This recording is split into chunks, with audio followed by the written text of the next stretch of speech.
इस वक्त असी तहसील 18 हजारी दे ओ बंदे लाए हैं जिन्हां दी बीए तू तलीम उत्ते थोड़े जे नहीं तकरीबन असी ओ बंदे साढ़े जहने जेड़े 25 बंदे जिन्हां दी बीए तू तालीम ज्यादा है।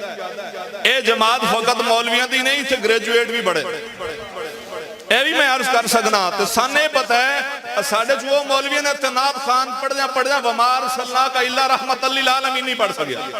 तो मैं आख्या जी आया कोई राशन आंदा तो मोचियां सारे पैसे उससे सटने उन्हें आखना इस कोई बड़ा हो सकता है और मैं आख्या नहीं हो सकता, बड़ा वही है जो हजूर की हदीस पढ़े हुसन ते फिर रात बीत जाए बात ना मुके।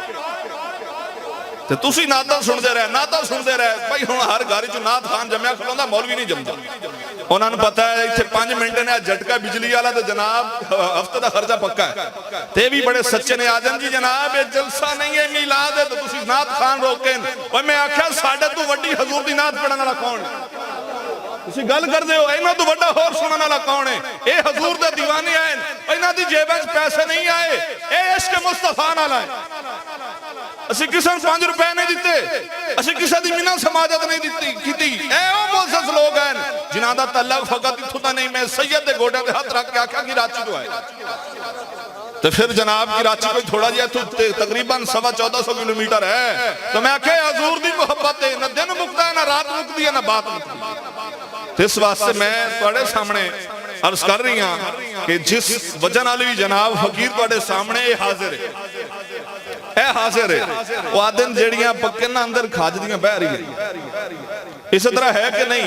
तो हुण सानू पता लगा है कि जेड़े साडे ना सन मोढे मारन वाले उन्हां सानू घर नहीं राण जे हुण कल साडी कंड लगी तो तुसी लवावणी मगर ना कंड कोई नहीं लगनी। ए सानू पता है जो जिन्हां दी नौकरी असीं कर रहे हैं कंड नहीं लगन देंदे जनाब। अस किसी की राखी नहीं करते, किसी को अस मुस्ताजरी नहीं लेंदे, साडी हिक्का ही नौकरी है हदीस सुना के पैसे लेने हजूर दा दीन सुना के हासिल करने हैं। तो कदी उत्थे बंद ते माइया नहीं सुनाया, हजूर दा दीन ही सुनाया। ते गल कदी झुक नहीं की गैरत नाल कीती है। ए भी नहीं कि आया कौन है ते आया कौन नहीं, ए वेख्या ए जड़ा एक भी आया हजूर दा दीवाना तो है ही सही।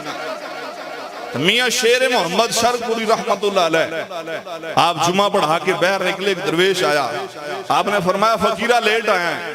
अर्ज़ की हजूर लेट हो गई है, शौक तो बड़ा ही कि तुहाडा खिताब सुनना है। आपने फरमाया इत्थे कोई खजाना मुकण वाला है, ऐसी कोई पैसे लेने हैं बाहर जा। आपने जुम्मा पढ़ाया, जुमे तो बाद एक फकीर मिलिया, आपने फरमाया पैसे लैके तकरीरां कदी नहीं कीतियां, मुफ्त करने। एक बंदे नूं पूरी जुमे की तकरीर सुना दी। तो मैं ये दसा ए दीन दसण नाल दीन मुकदा है?